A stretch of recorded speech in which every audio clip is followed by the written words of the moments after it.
Hey, good afternoon. Esteemed colleagues and participants, both here in Abidjan and online.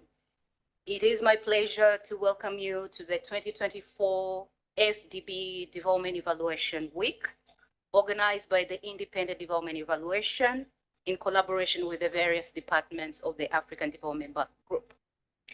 This year's theme, Navigating Rough Seas Towards a Brighter Horizon for Africa, sets the tone for the collective journey in addressing the continent's most pressing challenges.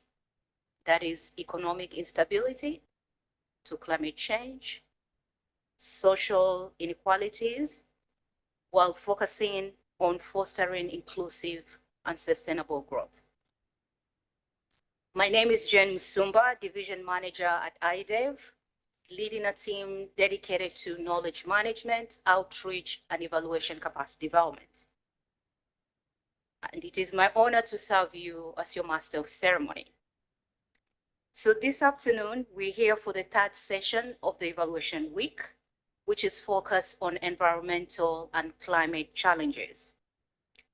These sessions underscores the critical role evaluative knowledge plays in empowering African countries with support from the African Development Bank and development partners in addressing environmental degradation and climate change while building resilience. So we'll explore the importance of partnerships, collaboration, and the use of effective use of climate-related funds to drive sustainable solutions. So here's another fun fact for you. I shared one yesterday, but this one is more specific to the topic of today. So did you know Africa holds up to 60% of the world's solar energy potential, yet it receives a fraction of global solar investments? AfDB's partnerships are accelerating efforts to tap into this massive energy source. And here I am quoting the Africa Energy Outlook of 2022 by the International Energy Agency. So this session promises to be a dynamic and interactive one, beginning with a keynote presentation and followed by a panel discussion featuring experts who will share valuable insights and practical solutions. Then we'll open for Q&A session. I urge you all to actively participate in today's discussion, as the insights gained today will be the key in refining some of our strategies for addressing environmental and climate challenges, in strengthening resilience and ensuring sustainable future. But before we begin the program, just a gentle reminder. This is a hybrid event. Therefore, we have participants both online and in the room. A few housekeeping rules for all participants. First, please make sure your mics are muted, or those in the room, the mics to be turned off. We have interpretation in English and French. For those online, please select the language of your preference by clicking on the globe icon. And for those in the room, please use the headset and select a channel that fits your language preference. Third, during the Q&A, you have two options. You can raise your hand and the moderator will select the participant accordingly, or you can type your question or a comment in the Q&A or chat box for those of you online. Finally, we are recording today's session. You will receive a link to the recording via email within a few days. So to set the tone for this afternoon session, I invite Dr. Geeta Batra to make a presentation. Dr. Geeta Batra is the Director of Independent Evaluation Office, IEO, of the Global Environment Facility, GEF, with over 25 years of experience in international development and 15 years in program evaluation. She previously worked at the World Bank in private sector development and with IFC as the head of advisory services evaluation. In 2015, she joined the IEO as chief evaluator and deputy director. Dr. Batra has authored several publications and managed over 100 evaluations. She holds a PhD in economics and an MBA in finance. So welcome, Dr. Geeta Batra. Thank you so much.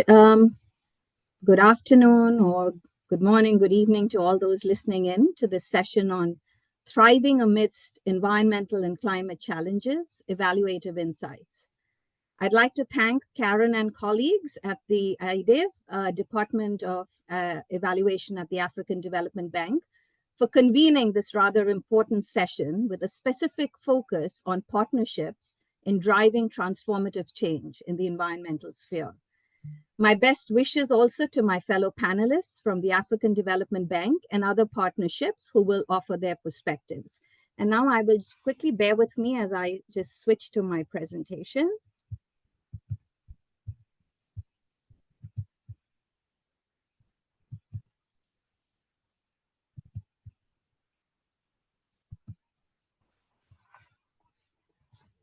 Okay, can you see this okay?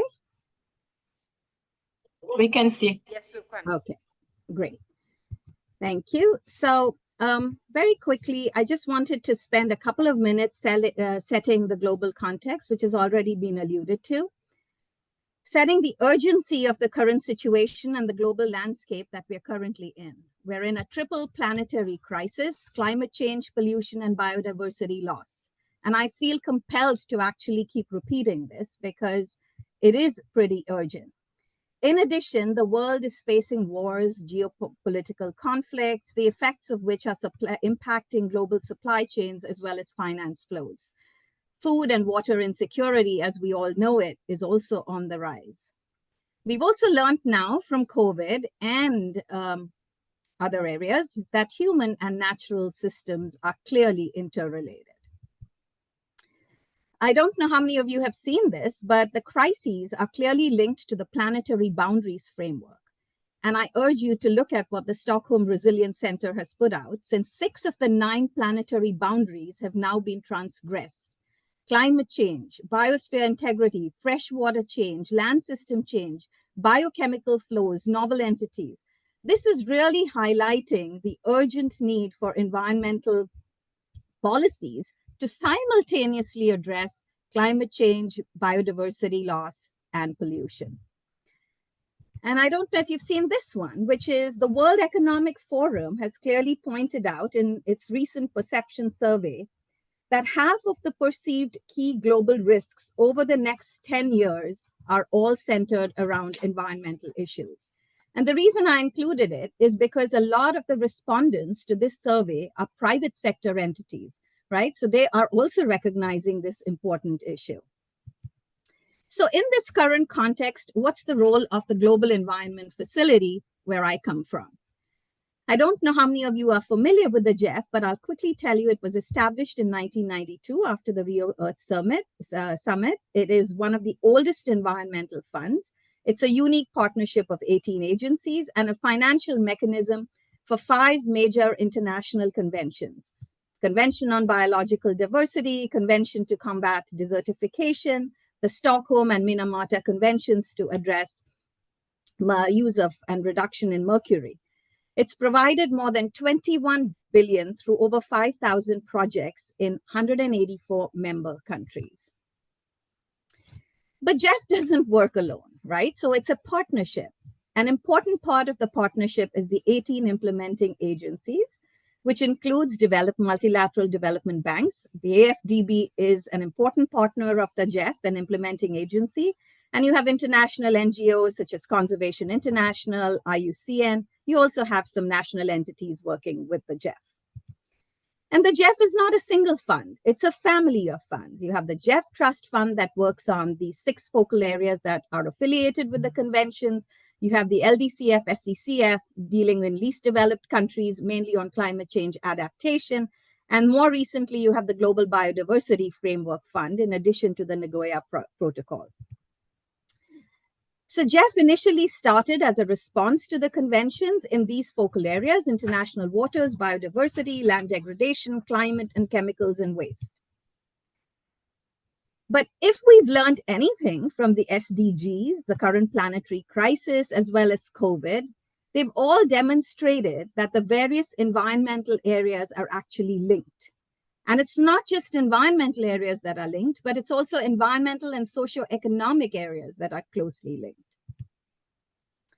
As a result, the GEF recognized this, and about 10 years ago started embarking on actually multifocal areas which actually link these different environmental areas, as well as addressing the link between environment and socioeconomic domains.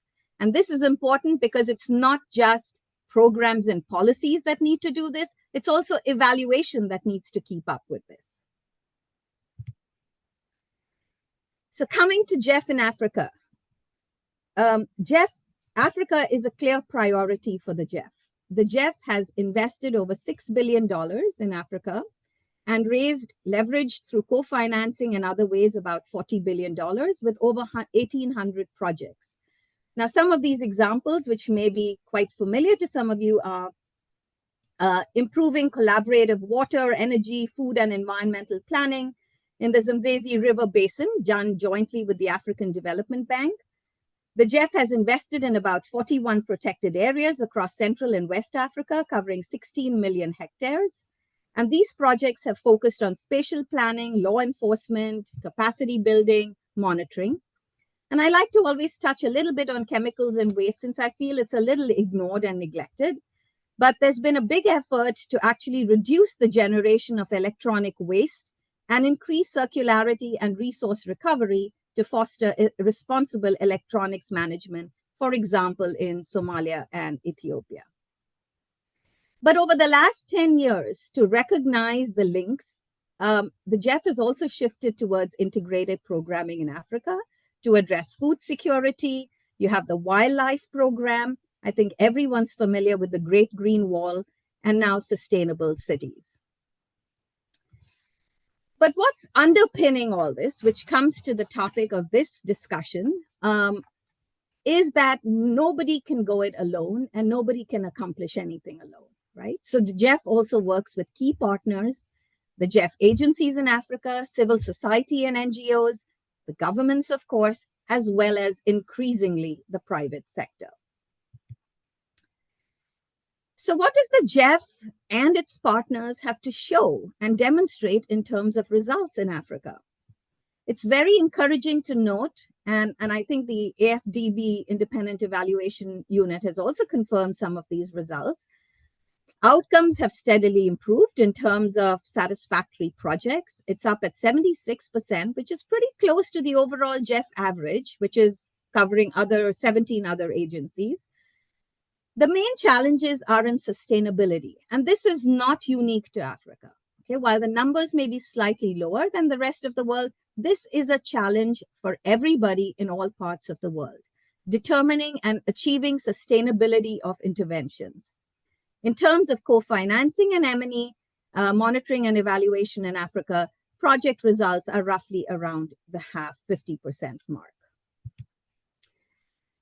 I don't think I would be doing my job as an evaluator, right, if I didn't talk a little bit about impacts. And I think this is an all too familiar project, but I love talking about Lake Victoria, okay? I don't know how many of you know, but the water hyacinth was an invasive weed that was first reported in Lake Victoria in 1988. It spread very rapidly across the lake, cutting off communities and putting economic and food security for millions of people at risk.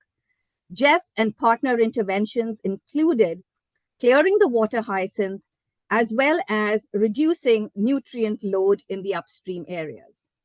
And by the end of 2016, and we pride ourselves in using satellite data these days and geospatial analysis, overall vegetation in Lake Victoria had entered a decreasing phase.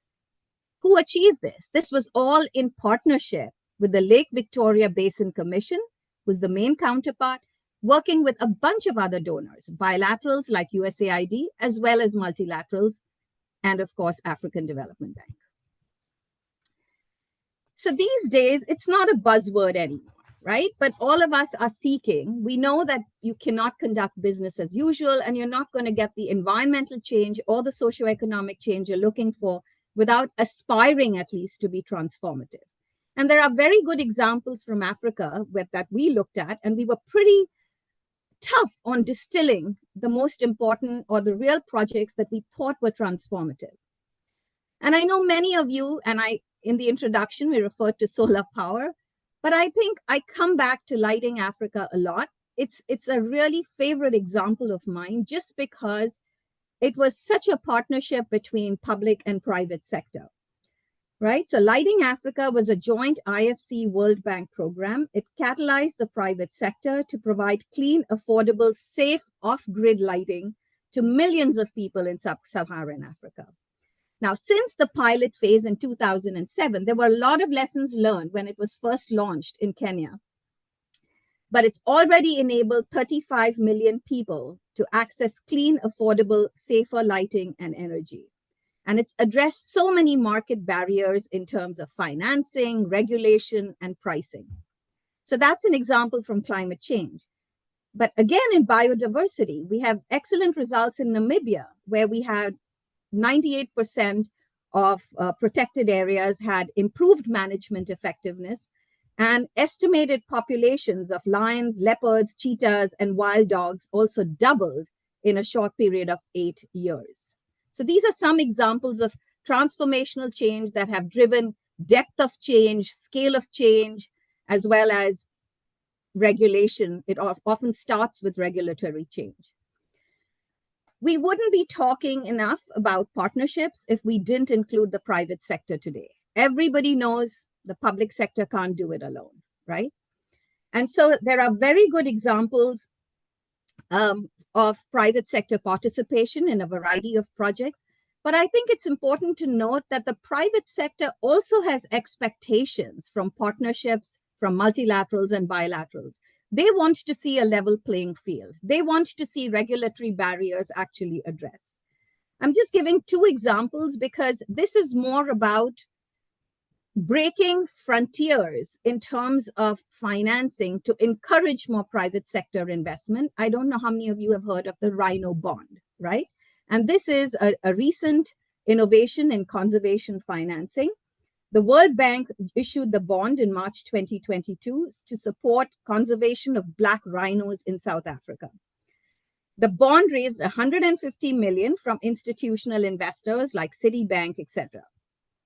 But the more important thing is it has broader applicability, right? So it's broken ground in conservation financing. Of course, we're still awaiting results, but just by definition, it's getting more people aware, institutions aware of how to invest in conservation finance.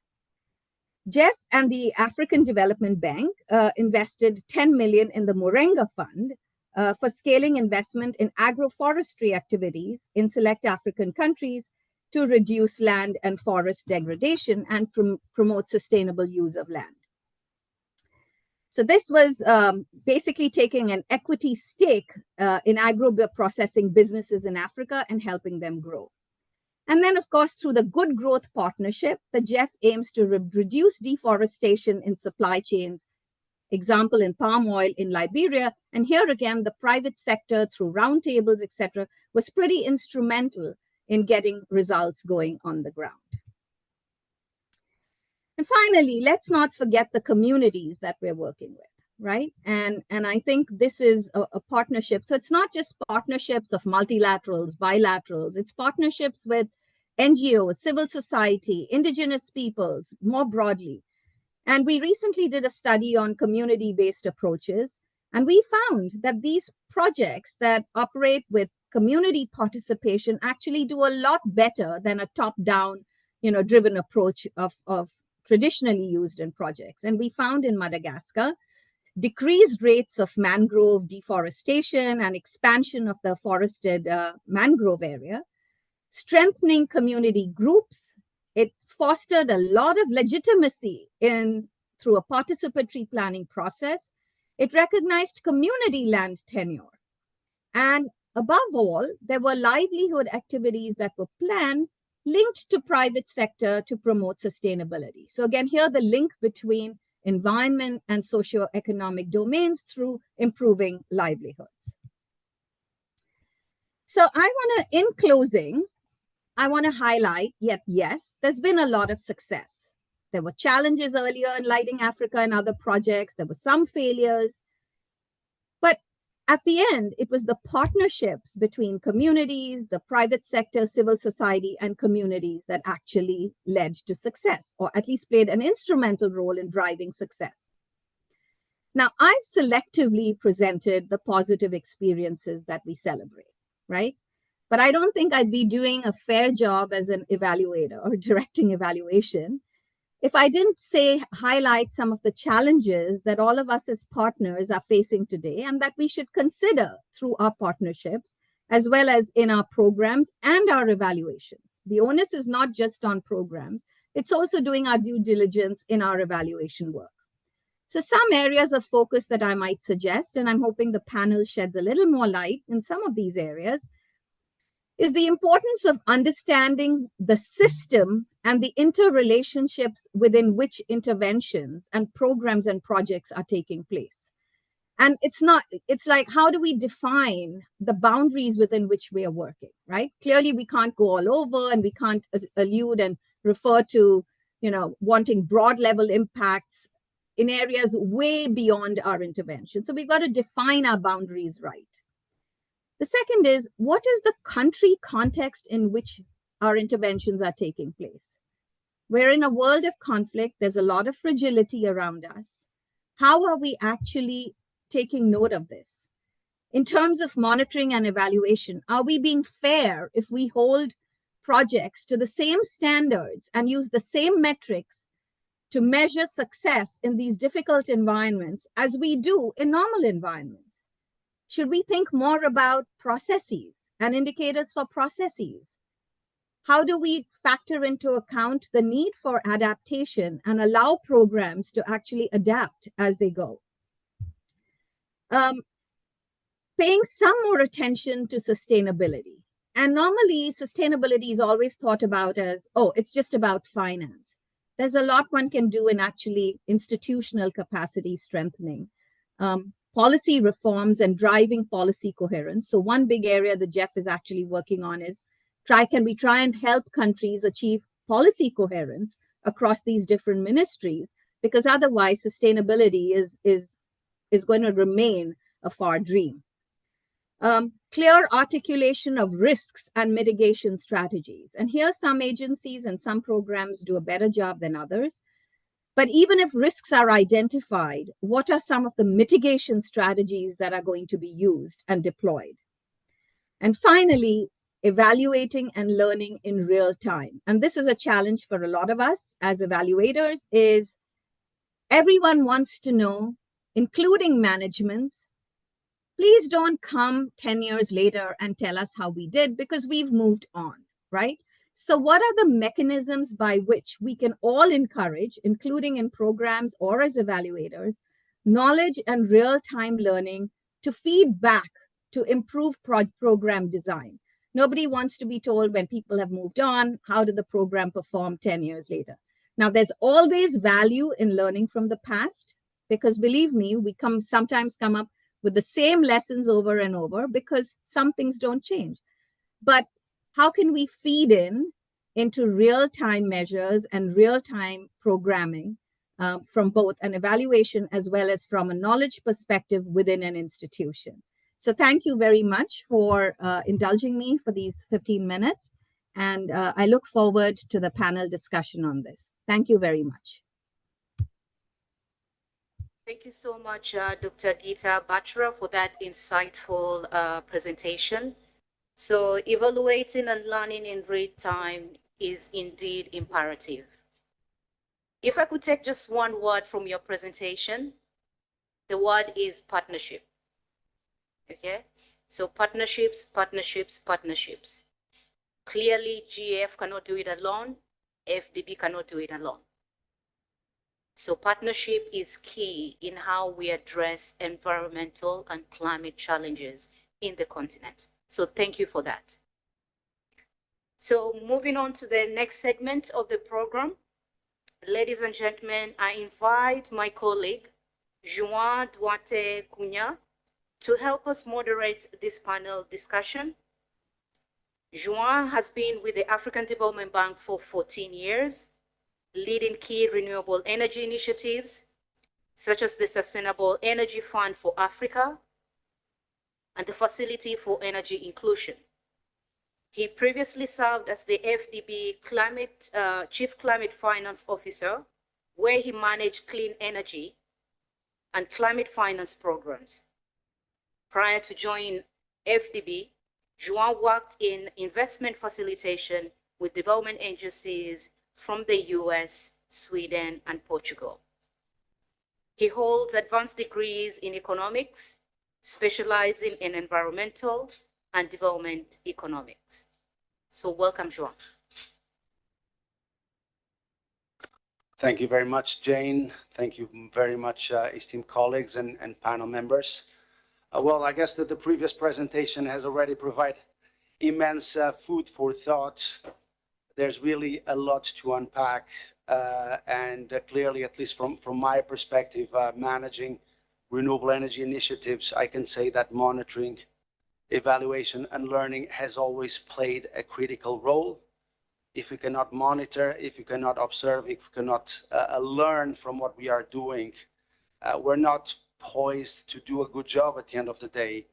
And in fact, coming to your fun fact at the beginning of your intervention, Jane, 60% of the solar resource being in Africa. In fact, if you stack up other resources, Africa really is a powerhouse of renewable energy, including hydropower, geothermal, biomass, wind. But the reality is that actually only about 2% of global investment flows into clean energy are coming to Africa, right? So there's a huge gap between, you know, the potential, I would say also the ambition, which is to electrify Africa and transition Africa out of fossil fuels and into renewable energy, and the actual reality of capital flows, of investment flows. So at least at my level within the African Development Bank and managing the Sustainable Energy Fund for Africa, we're trying to make a dent on that challenge.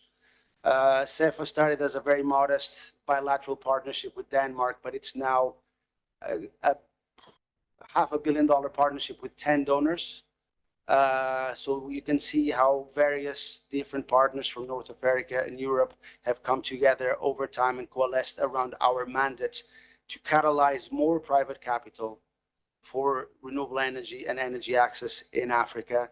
This platform is now working with governments, addressing policy and regulatory challenges, but also working with the private sector, providing blended finance solutions. We are in a very comfortable position, I would say, also because we've gone through various evaluations. We've seen various recommendations over the years of what to do and what not to do. Certainly, the angle of partnership is critical. How we innovate with the types of projects we support, with the types of instruments we bring to the market. I think that's also been a lot of good feedback coming from these evaluations. But at the end of the day, we've really been working hard to have a strong monitoring and evaluation framework to really learn as much as possible and feedback that information into projects as we go. I wouldn't call it evaluating and learning in real time. I still feel like we're operating at quite a significant lag, but at least we're making a huge effort to learn as much as possible from everything we do and plug that back into each new project, into each new operation that we design. So yes, a lot has been done, a lot remains to be done. So I'm really hoping to be enlightened by our panel members today. We have a very distinguished and experienced panel. And I would like the discussion to be as practical as possible. I know we all have our own sort of theoretical research, academia, professional biases, but let's speak from experience as much as possible. Let's bring, you know, actual live case studies of things that have worked well and things that have worked horribly wrong. I think we can learn as much or even more from that. Okay, let me now introduce our panelists for the day. Let me start with my esteemed colleague, Professor Anthony Young. He is the Director of Climate Change and Green Growth at the African Development Bank. He has over 30 years of experience in environmental and natural resource management, and he has made significant contributions to climate policy and green growth in the bank and across the continent. He has held prominent roles, including Senior Climate Change Specialist and Coordinating Lead Author of the IPCC Fourth Assessment Report, and has been recognized among the top 20 most influential people in climate policy in 2019. He is shaping the future of climate resilience in Africa. So it's a pleasure to have you here, Anthony, today. We then have Svetlana, and she's leading the independent evaluation function at CGIAR. So Svetlana, you may need to explain us in your intervention briefly what your organization stands for. Svetlana brings over 20 years of experience in monitoring, evaluation, research, and her previous AfDB and World Bank roles have equipped her with in-depth knowledge of development challenges and solutions. And we really look forward to hearing more about that, Svetlana. Then we have Hannah Schweitzer. She's a knowledge management analyst at the Climate Investment Fund's Secretariat. We work very closely with the CIFs. It's a huge platform for climate finance, so certainly lots of learnings there. She's specializing in evaluation and learnings within this climate finance a universe, focusing on building evaluation capacity and in enhancing knowledge sharing. Since 2018, she has been instrumental in advancing CIF's mission as a learning laboratory for scaled up climate finance. Now moving into civil society, we have Ahmed Fatih. He is an environmental activist, climate change expert, and the founder of Youth Loves Egypt Foundation. Ahmed is a dedicated advocate for sustainability and green entrepreneurship and is actively involved in climate justice through his role with the Pan-African Climate Justice Alliance. Last but not least, allow me to introduce you to Dr. Abukari Bumbe. He is an agro-environmentalist and senior research fellow at the Drylands Research Institute. He brings a strong background in environmental conservation, resilience, sustainable agriculture. Over 23 years of experience, including with the Environmental Protection Agency in Ghana. So that sort of public sector policy angle will come in handy today. And we look forward to learning more from Dr. Abukari's experience. So without further ado, let me jump into the discussion. And my first question goes to Ahmed, and is looking at the aspect of innovation. This was something that came out also very clearly from the framing presentation. And we'd like to hear more from a civil society perspective. So how are organizations like yours leveraging technology and innovation to enhance climate resilience and sustainability in Africa? If possible, I'd hear some practical experiences from the work that you are doing, Ahmed. Thank you.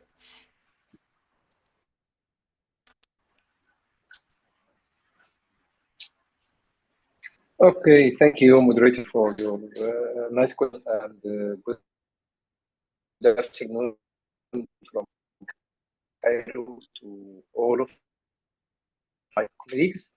My name is Ahmed Fatih, and I'm the founder of IDEV Foundation, and I'm representing the Pan-African Climate Justice Alliance and the civil society community.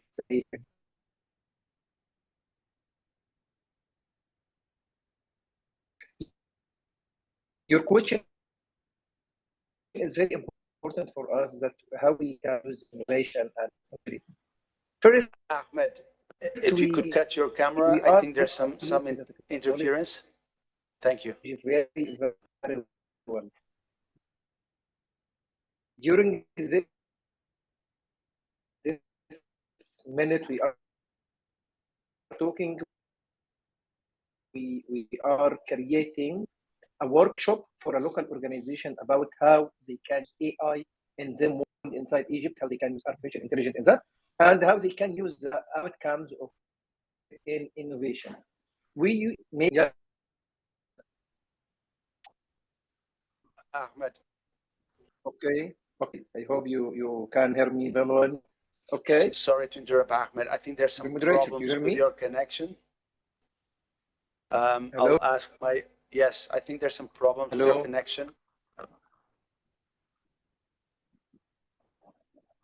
Yes, do you hear me?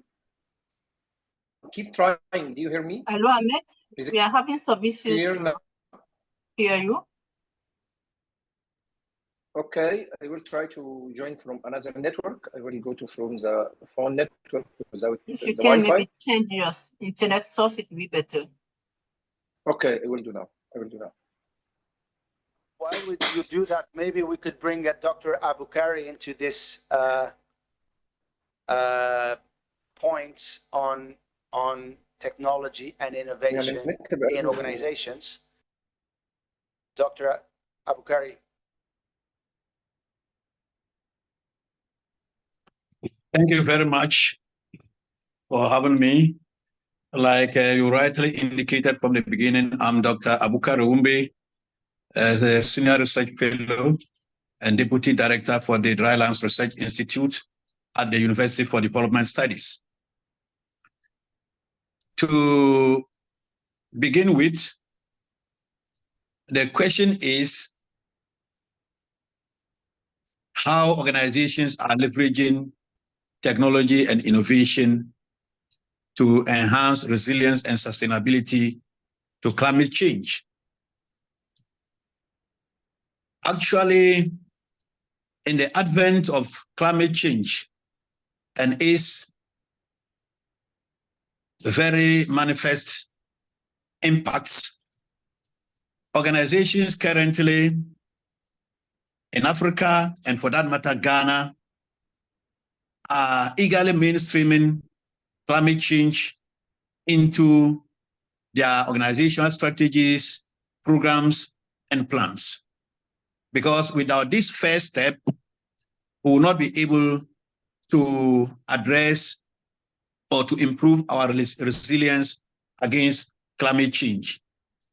So to that extent, organizations are doing quite well, trying to integrate or mainstream climate change issues into their plans and programs.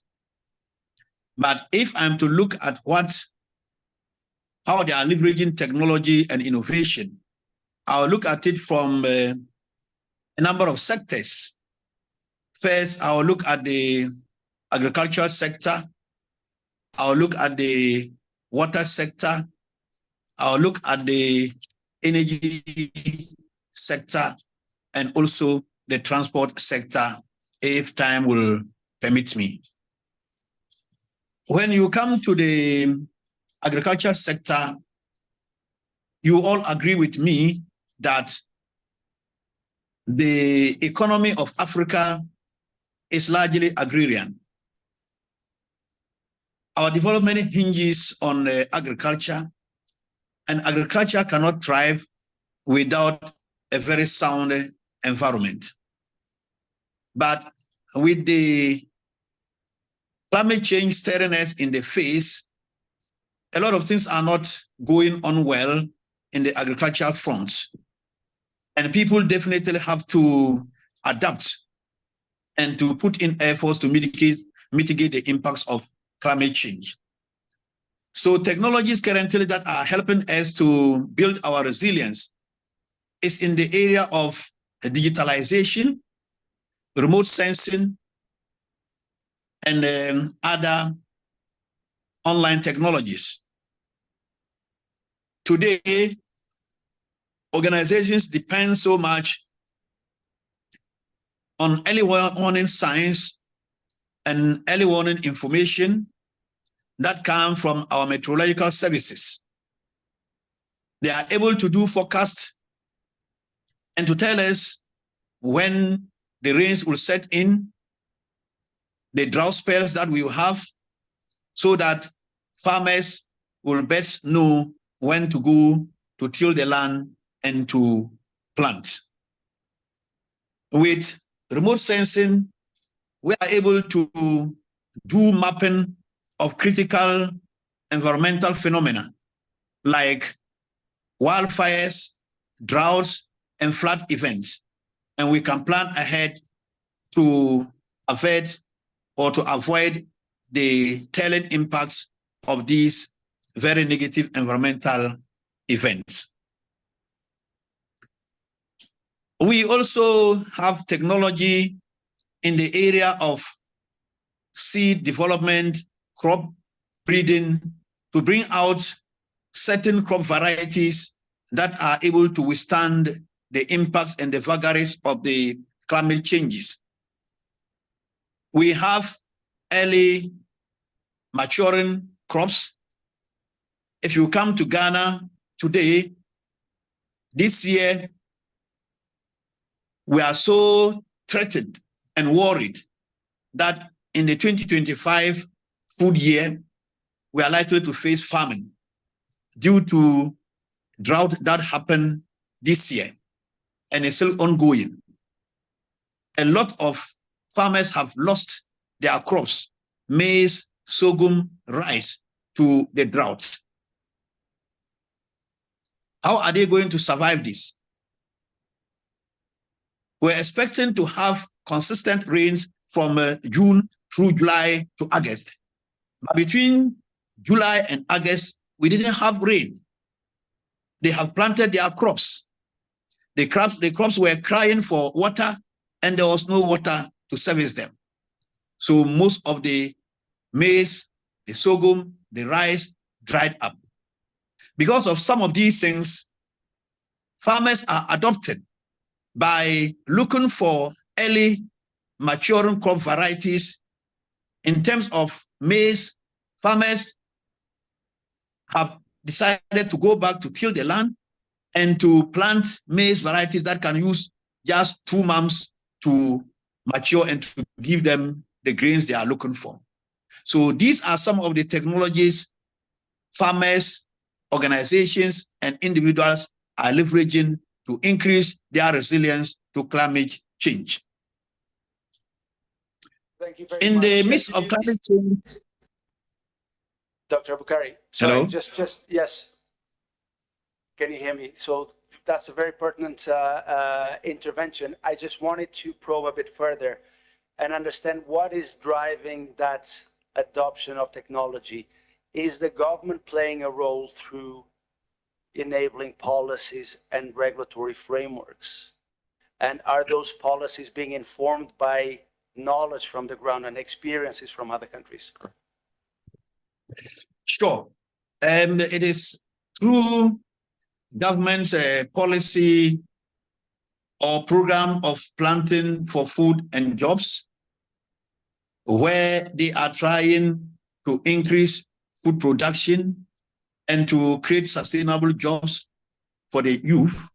So they do this by bringing improved seed varieties so that farmers can adopt them and to plant and to beat the climate change and its government policies that is informed by international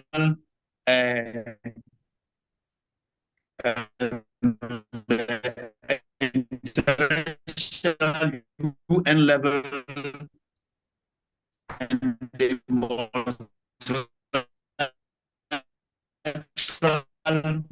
agency policies. Most of the time, support government is looking, so they make it like conditions. So definitely they have to roll out those policies to be able to qualify for such support from, say, World Bank, Africa Development Bank, and those kind of institutions. So it is underpinned by government policy, and government is actually monitoring to ensure that the right things are done so that enough food will be produced, jobs will be generated for the youth.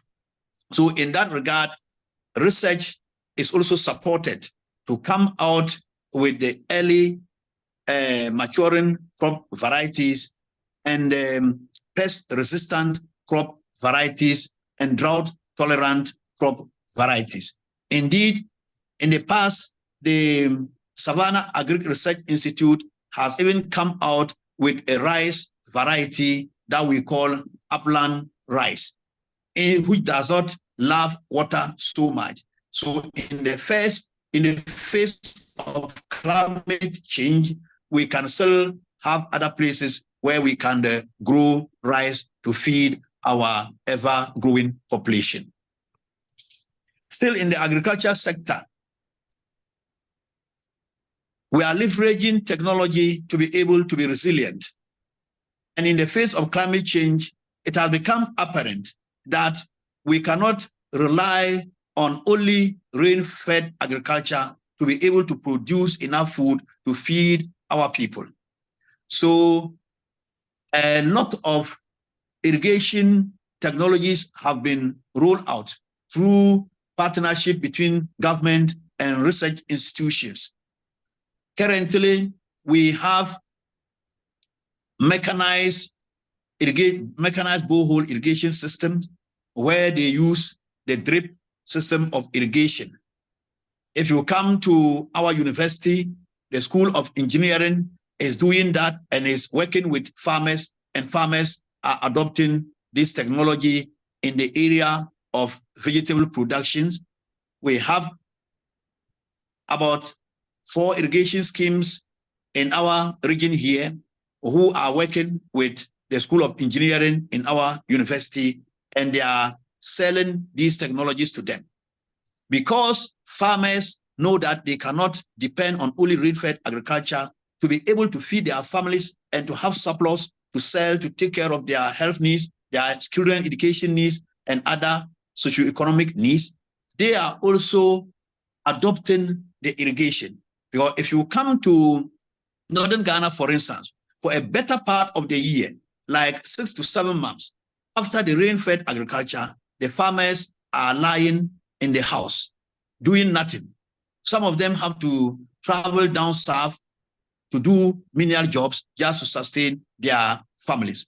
But because these technologies are now available in the system, they are leveraging those technologies such that in the dry season, they can still continue to do farming to keep themselves. We also have input services where... Dr. Abukari, Hello? I would like to also invite Ahmed, he may be connected by now, to also react on these questions. Ahmed, are you... I'm cognizant Yes, I hear you. Do you hear me now? Is it working Yes. well now? Okay. Thank you, dear moderator, and thank you for the speaker before me, Professor and our colleague from the JEF. It's my pleasure to be here. My name is Ahmed Fathi, and I'm representing YLE Foundation. And also I'm the PAGJA platform in Egypt. And we are working very, very strong for this issue of using innovation for some of result and solution for climate change. In that time that I'm talking to you, we are preparing a workshop using artificial intelligence with local organizations which are working for agriculture in Upper Egypt. We are using 4 sectors or 4 approaches for using the technology for reaching to the innovation to make some solution for the climate issue. As everyone knows, the climate crisis in Cairo or in Egypt is a lot. This year in that summer, we have lived all of heat wave during the summer. Every week it is a heat wave. Every temperature it is more than 40. Many of farmers have lost some of them income through this heat wave.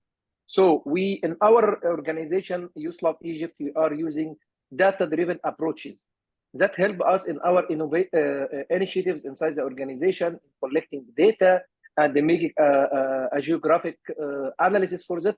And this helps us always in implementation our initiative when we know where we are going and how we are going and what we are doing. When we look at the gender, when we are look to the distance from the Cairo, when we are looking to the variety of the stakeholders which are working with us.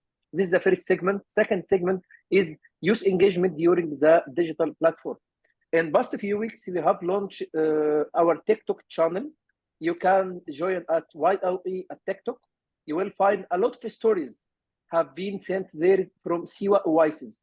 Siwa is 100 kilometers from Cairo. We were there for sustainable tourism activity, and we have made much videos there to telling us the story of Siwa and how it is the living of Siwa, and how in one of like these oases, which are very famous with olive, and how we can help and how we can driven. So the social media, we use it very, very well inside our organization, especially from our education program, which called the Climate Pioneers Academy. This academy is making a knowledge about climate change in our local language, in Arabic. As many of my colleagues may know, Egypt is a very big country. So some places is 1,000 kilometers from Cairo. And we would like to drive the knowledge to everyone all over the country. So we make many of our training online to give them the opportunity to be there and to use the technology that we have to, if they can implement of any of them project. Third way is sustainable farming solution. We have a project funded by the German government and partnership with organization called CRESP from Germany, that we gave a set fund for a local organization about building capacity about climate change and how they can do adaptation and resilience project.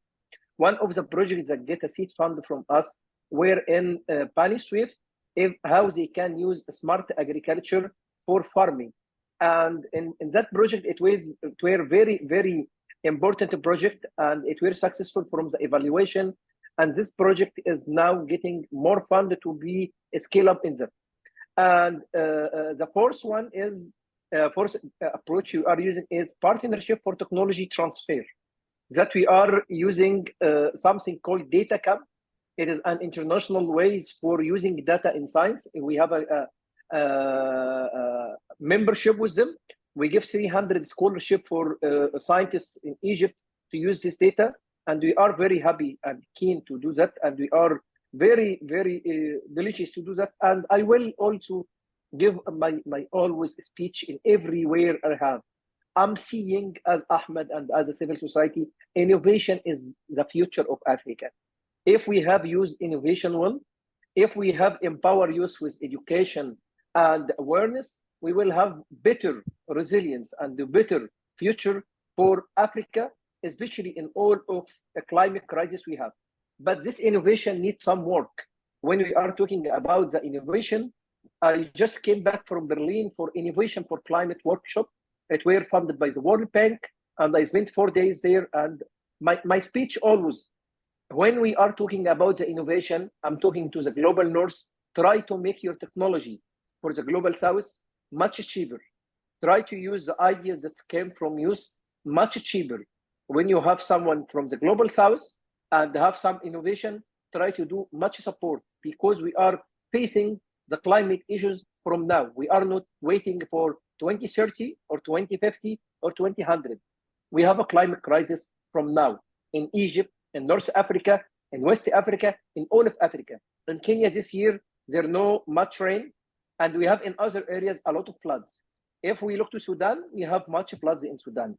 If we are looking to West Africa, we had some issues there. If we look to North Africa, heat waves have taken a lot of things. So the future is for innovation, for renewable energy, but in the same time, we need from the global north to give the opportunity for creativity and support the innovation, which came from civil society. And when we came to the technology, especially for renewable energy, please try to make this more cheaper for the countries which did nothing for the carbon emission. We just bring around 3%. But we are the most affected all over the world. We need much support for Africa. We need much support for the innovation. And it's my pleasure to be with all of you today. And I hope more successful for this evaluation. And thanks for the AfDB for giving me the opportunity to be with all of you today. Thank you. Ahmed, thank you very much for that comprehensive overview of multiple initiatives that your organization is running. Just a quick follow-up question, and I'll ask you to be very, very sort of short in your response. But since you're dealing, you're right on the front lines of the climate crisis, you're dealing with communities, you're training youth. How do you address aspects of linkages in the interrelationships between the various problems? Because water is, well, agriculture is linked to water. Water is linked to energy. So there's multiple relationships, and I speak from experience working in an organization where we have a silo mentality, and energy people only look at energy, water people only look at energy, but the reality is on the ground, you don't care about that. You're trying to solve a problem for a community that may have multiple dimensions. How do you address that in your interventions? Thank you. This is very important question, and thank you for giving me the floor again to answer this question. As everyone know, in Egypt, we had much issues with water, as we are one of the most dry countries all over the world. We didn't get much rain. We didn't just get a rain in the winter. It's very, very small. So our resources of water is very limited. We have worked in that through making education for the children at the school. We go to the schools and we take children and we make workshop with them about the importance of water, how the water can be evaluated, and how the water can be a reason of life for us in Egypt and for everyone all over the world. When we start with the children, maybe we have a good future. But in that way, I hope the political issue didn't affect of water resources in Egypt, as we are facing already this issue. And many times and many places, we and people lose them farming because of this water. And when we are talking about the water, also we can talk about the sea level and how sea level rising in the Mediterranean, in Alexandria and close to the Delta, have affected the farmers. And many of farmers, this land didn't get growth because of this sea level underground. It didn't support them planting.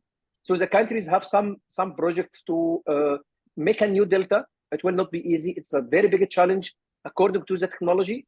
But I'm always saying, if we try to make our resources from the water, using it better, it will be good. In our country, we are making recycling for water for 5 times.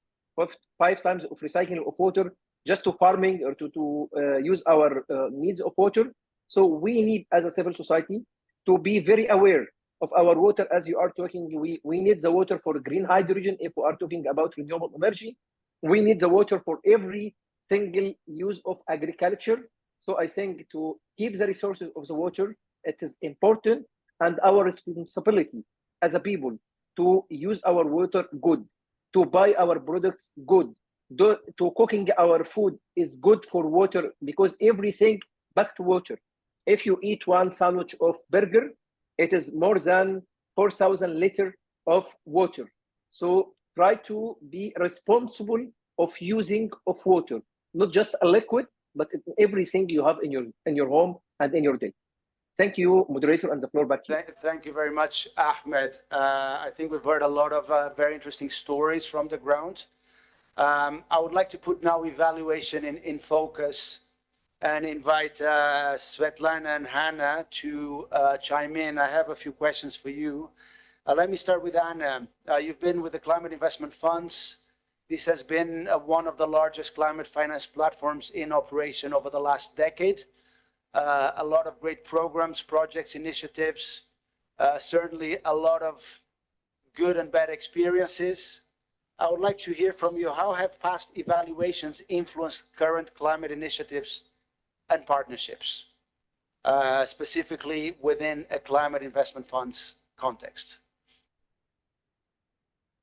Thank you, Joe. And first, let me just start by thanking so much the AfDB, IDEV, and the session organizers for the invitation to join this panel discussion with all of these esteemed colleagues from both new and familiar faces, and generally for this opportunity to share from the Climate Investment Funds, or CIF's, experience. It's really a pleasure to be with you all today. My name is Hannah Schweitzer, as you've noted. I've been with the CIF for over 6 years now, and I'm part of the CIF's Evaluation and Learning Initiative. And as you may have seen in the session details, my colleague Neha was supposed to be here today, but unfortunately was unable to, so I'm stepping in for her today. So to answer your question, Zhao, maybe let me first start by taking a step back and saying how the CIF, as many of you may know, a large part of CIF's mandate is to be a learning laboratory for climate finance, which results in a huge focus on knowledge, monitoring, evaluation, and learning. So with over 15 years of implementation experience, generating, disseminating, and ensuring uptake of evidence and lessons learned is really deeply rooted in the CIF. We have developed a large body of knowledge on different topics to ensure that our climate interventions are anchored in evidence and informed by rigorous evaluative studies. However, as one of the 4 multilateral climate funds, this learning mandate not only helps support our own operations, but also other actors in the climate finance space more broadly. I'll just maybe share 2 brief examples just to really show how a number of our independent evaluations that we have commissioned have directly fed into and influenced CIF's operations. So for example, in 2019, an independent evaluation of transformational change in the climate investment funds was completed, which sought to understand how and to what extent CIF has been able to contribute to transformational change. It didn't seek to evaluate CIF's overall performance, but overall understand if CIF was able to achieve one of its mission statement goals of supporting transformational change towards low carbon, climate resilient development in the areas of mitigation, resilience, and forests. This evaluation was very comprehensive, and it really came at a really opportune moment for the CIF when there were discussions around potentially sunsetting the CIF, given that initially, when it was established, it was only supposed to be in existence for 10 years. However, this evaluation and other factors such as statements from recipient countries directly fed into the decision to continue with the CIF and develop new programs, basically putting the sunset clause discussion to rest. So that's one example. Another more recent example, earlier this year in July, we completed a midterm evaluation of so again, an independent evaluation of the CIF's forestry portfolio, which assessed what elements of the forestry portfolio, or for those that are familiar, it's the Forest Investment Program, or FIP, and the DGM, which is the Dedicated Grant Mechanism, which is a dedicated grant mechanism for Indigenous people and local communities, which was a unique approach to providing direct financing to Indigenous people and local communities as part of this broader FIP program. And basically, this evaluation was looking to understand what has or hasn't worked for whom and under what conditions. The lessons and recommendations from this evaluation, given that this is a midterm evaluation, are informing the remainder of the CIF's forestry program implementation, and are also are sort of feeding into the strategic discussions and design of a new CIF program, which some of you may know is the Nature, People, and Climate, or NPC climate program, which is also incorporating this DGM, or dedicated grant mechanism for Indigenous people and local communities, as a key feature. So basically all of the lessons that have been coming out from this portfolio are feeding into 2 of our programs. And this sort of hits a little bit on the sort of real-time learning that Gita was alluding to in her intervention. We have many more examples of these types of independent evaluations, which I'm of course happy to share in case of interest, but just in the interest of time, I will maybe just share a link in the chat so people are welcome to sort of browse some of the studies that have been coming out of this evaluation and learning initiative. And again, maybe I'll just end by saying that these types of evaluations not only support CIF's future programming, but also support others in the broader climate finance sector, particularly our MDB partners, other multilateral climate funds, policymakers and program designers and implementers. I'll stop there. Thank you. Thank you very much, Hannah, also for being succinct. I may come back to you in a moment. I'll now come to Hannah and to Svetlana, Svetlana. So earlier we heard about systems and interrelationships, about the definition of boundaries, standards and metrics. So evaluation is certainly not a trivial practice or activity. But I think what makes it even more challenging when we look at climate change is the fact that climate change itself is an evolving sort of phenomena, right? Which past experience may not be a good indicator of future realities. How does evaluation factor that in and remains relevant in face of a changing sort of dynamics of climate change? Thank you, Joao, and thank you for this opportunity. And I'm exceptionally excited to be able to call. As you know, I used to work at States and then I used to work at AfDB.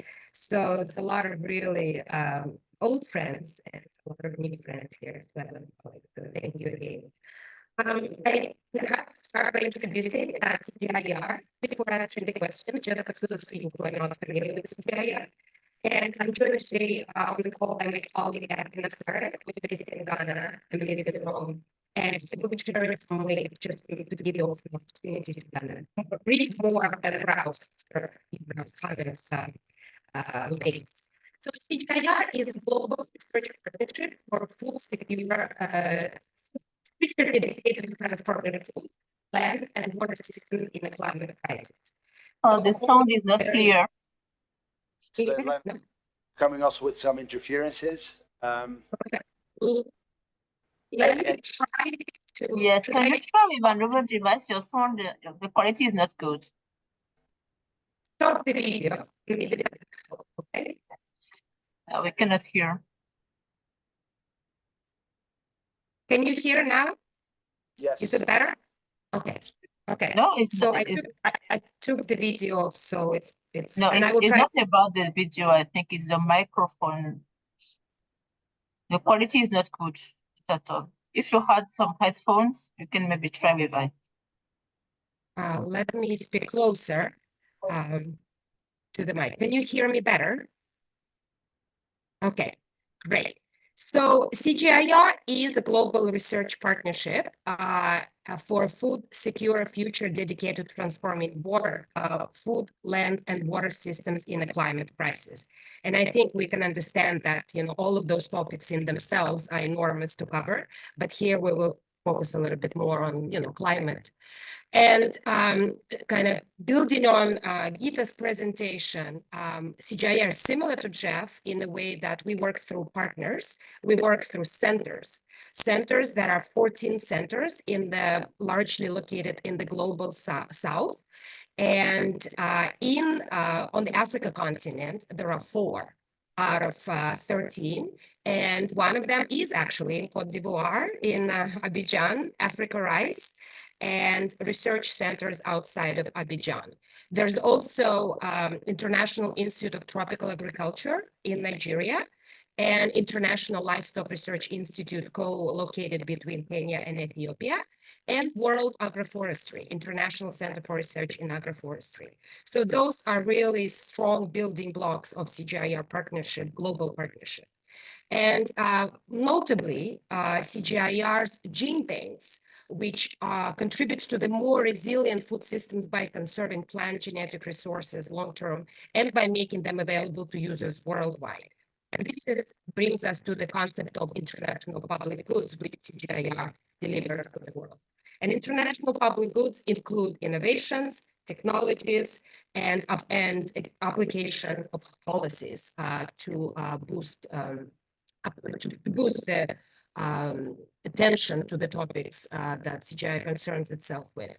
The CGIAR strategy puts transformation in its front, and everything that is happening in CGIAR, according to the strategy that was launched in 2022, is aligned to how transformative it is. And in that way, we are learning also from CIFS and everybody else who affiliates in the evaluation industry how to evaluate transformation and for transformation. The very important partnerships of CGIAR centers and implementation in majority of the countries in the world is through NARS, and NARS are National Agricultural Research and Extension System centers. And some of you may know there's Kenya Agriculture and Livestock Research Organization, or Ghana's Savannah Agricultural Research Institute, and such. So this is basically brings us to this concept that also give a measure of legitimacy. Everything we do is to be legitimate, and it was done in partnership with the centers, but also through the national centers, through the national partners. And that in overarching and very different framing from our colleagues with the development banks or UN, we work on the intersection of research and development. So the impact areas are linked to SDGs, and we recognize the role of science as it's critical to sustainable development, as it lays the foundation for new approaches, technologies, and solutions to collectively identify, clarify, and tackle global and regional challenges, bridge and scale up regional to the international public goods.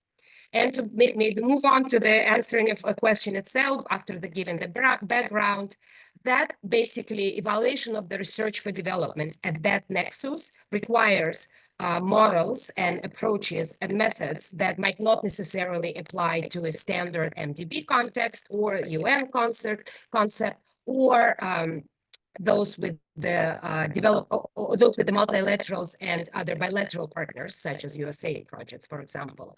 So we have developed the guidelines to actually capture the elements of the research for development and how they come about, what happens with them. And that approach involves looking at processes, which was highlighted before as an important element, as not focusing just on the outputs, the results, but what happens on the inputs, on the processes, and we also, which also consider the management. So not just what gets delivered, but how it gets delivered. We have particular guidelines that have been issued, that have been socialized with a colleague, and in fact, Yuka, who was a former director of the evaluation office, he was at the workshop when we launched those guidelines. We tried to align and work together with our partner. And one more important point on the approaches and methodologies is about the real-time nature. And I think, Joao, this is exactly at the point that you were asking, how do we adjust? And adjusting and evaluating in this time of climate crisis, and evaluating when there is efficient shifts in programming or the weather dangers and factors, we need to be agile. We need to be adaptive in what methods we use, what approaches we use, who we engage with, and be able to do this in a way that it brings everybody to the same table in a legitimate manner, and to produce credible evaluation and credible evaluative outputs. So maybe I will stop here. I think there's quite a few links that were shared, so feel free to pick up and ask any questions for this or my next interventions if necessary. Thank you. Just a follow-up question for both of you and Svetlana. And Svetlana, thank you very much for those insights. How do you make monitoring, evaluation, learning everyone's business and everyone's task? Because it's all good to talk about real-time monitoring, but if it's just the job of one person, then it's not going to be a good job, right? You need to involve the whole organization and people in HQ, people on the ground, your partners, your clients. How do you do that?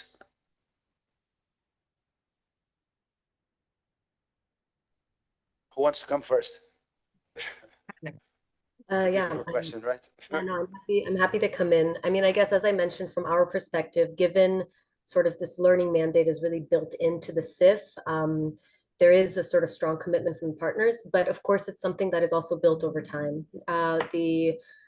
The ENL initiative has been in existence for nearly 10 years now or so, and I think all of our partners, they've been kind of joining us on this learning journey, if that makes sense. As we say, we've been doing a lot of different kinds of studies. We've been having high-level independent evaluations, which bear a lot of sort of high quality, really relevant results and findings that directly feed into implementation. And so those are picked up maybe more easily.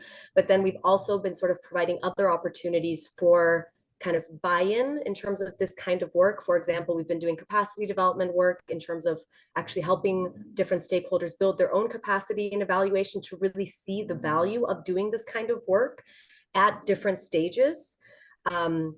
We've also had, call for proposals where we actually fund different proposals that are put forward by different partners. I laugh there because actually Svetlana, when she used to be with the CIF, used to manage this call for proposals for us. So it's really a nice linkage here. But I mean, I maybe will stop there, but just to say that, there's different ways in which that we can bring our partners on this journey with us. And I think one big part as well here, and Svetlana already kind of hit on this, is I think in order for evaluative knowledge to continue to be relevant is also, we need to have a continuous evaluation approach. Evaluation isn't just undertaken at one point in time. We need to have more evaluations done at the beginning, really, to sort of diagnostic evaluations to really understand before we design projects. We need to do it throughout to understand, like, a process evaluation, so that we can continuously improve and make adjustments as needed. And then we need to have sort of more summative evaluations to understand impacts of what worked and what didn't. So basically, we need to have evaluations that help both decision-making and adaptive management. I'll stop there, but Svetlana, I'm not sure if you have anything you want to add. Thank you, Svetlana. Thank you. I will have to turn the video off. I will piggyback on Hannes. So there are, yes, it is not one person or two persons way to carry the weight of monitoring. I lead independent evaluation function, which is similar to IDEV, and we rely on monitoring that is done by the system and in the system. So that, and our office is only 2 people.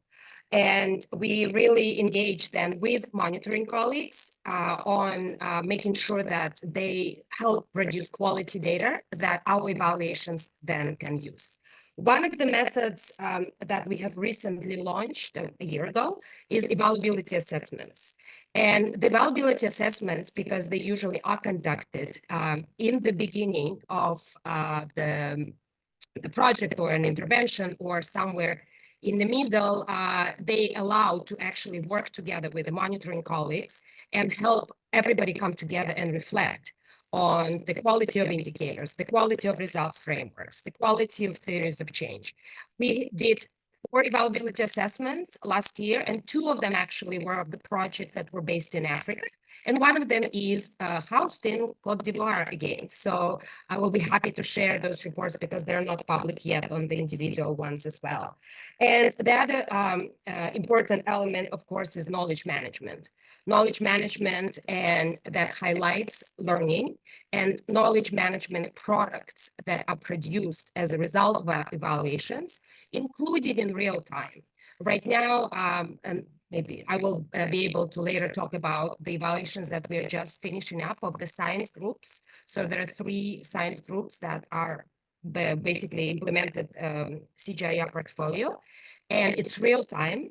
So throughout the last 6 months, we have been enhancing learning approaches. We develop insights we share with our colleagues in the system. We develop briefs. We developed one for Kenya. We just are launching today with you a brief for Africa, because the fieldwork happened in Kenya and in Ghana for these evaluations, in addition to other continents. So the role of knowledge management in highlighting learning and facilitating accountability is very important. And the last but not the least, of course, is management response to evaluations, and that is something similar specifically to independent evaluation offices, and that brings all those who are being evaluated on developing management response together and using it as a tool for evidence-based decision making. So I will stop here. Thank you very much. Thank you very much, Svetlana. So I would like to pivot now to financing and bring Professor Nyang to the table. So we've heard a lot about policies. We've heard about learning at project level and program level. We discussed the aspects of financing innovations. But when it comes to climate finance, I think sometimes we have this feeling that the climate finance is not being equitably distributed, and there's institutions and partners that are better at mobilizing it than others and better at accessing it than others. And that may create certain biases in its deployment and into how we get impact from climate finance. So my question to you is, how can stakeholders ensure that climate finance is accessible and effectively utilized by the countries and communities most in need? Yes, thank you very much, Joao. It's much appreciated from your own experience. Thank you. Okay. Thank you very much, Joao, and thanks, colleagues, for inviting me to this very important meeting. But before I tell you what stakeholders can do, Joao, let me step back a little bit and give you and put everything in context. Everyone, it's common knowledge now that that the African continent basically is the most vulnerable of all the continents to the adverse impacts of climate change, even when it's a very low contributor to the whole issue of global warming. One would then have expected that this continent would get so much attention in building resilience, while at the same time remaining a very low emitting continent. But unfortunately, that's not the case. The continent is currently spending about $7 to $15 billion a year to address issues of climate change. And we know that that number could rise to about 50 billion by 2040, between 2030 and 2040, which means there's a need for us to act more. Currently, we have a financing gap of about $1.3 to $1.5 billion every year. That's the financing gap that we need. And so then there's also the issue of mitigation and adaptation, like I've mentioned. We are low emitting and very vulnerable. 9 of the 10 most vulnerable countries to climate change are African countries. But what happens globally? About 90% of the climate finance resources go to mitigation, and only about less than 10% actually goes to adaptation. And the continent, the African continent, is largely struggling with this 10% because we are light on emissions, which means it's difficult to really have those big, heavy-duty decarbonization projects. We've not carbonized, so we can't decarbonize. So it's really that we are struggling, racing against the tide by just staying in that adaptation space. But however, having said that, we have opportunities. We are vulnerable, yes. We're exposed to high risk, yes. But the truth remains that Africa has a lot of opportunities to also get into that market. Like was mentioned earlier, that Africa has about 60% of the solar energy potentials, and we are harnessing or investing just about 1% of that. We have 30% of the minerals that are needed to effect a green transition. We have about 65% of available uncultivated land. This is something that we know we can get into. But having said that those opportunities exist, let me also look now at what the challenges are that stakeholders can try to address to make resources available to improve access. The first is that the money for climate finance is just insufficient, full stop. It's not enough. The gap is so much between what is available and what we need. First thing, therefore, would be make the money available. I'll give you a simple analogy. We had COVID-19. It was as damaging as we know climate change is damaging in some communities. There was no COP, there was no roundtable, there was hardly anything. Countries got together and were able to mobilize a quantum amount of resources that was used in addressing the issue of COVID. Let me almost say permanently. I think what is happening now is just a little bit. But when it comes to climate change, why do we need to put so little on the table and then meet every year to discuss what we could have done better when what we need is a political will to get that going? The second thing we need to do, that stakeholders need to do, is to strengthen policy and regulatory frameworks. The lead presenter had already mentioned this. We have policy flip-flops. We have policies that go against each other in certain countries, and then the private sector is not incentivized enough to be able to get them in. The next is to enhance institutional capacity. Many African countries are still struggling to access some of these global funds. The complaint is difficult, the requirements are much, it's not just African countries, several other developing countries are struggling. So we need to strengthen their capacities to be able to submit those proposals that will be funded. The institutional capacities also need to be addressed. We need to be able to expand access to multilateral funds, including the African Development Bank. Since we're having a conversation, one thing that baffles me is country A receives bilateral aid from country B in multiples of hundreds of $millions of dollars. But then that country B puts money in a climate fund, and it's so difficult for country A to access that climate fund. That is a fraction of what the country receives as bilateral resources from that particular country. So I've never really understood why that is so, but we need to ease that and allow countries better access to multilateral funds. For the multilateral development banks, we lend and we grant as much as we are given. So when we have a lot more replenishment, then we can give a lot more. So these stakeholders, including the owners of the banks, the MDBs, the shareholders, need to make resources available. Then we also need to promote private sector engagement.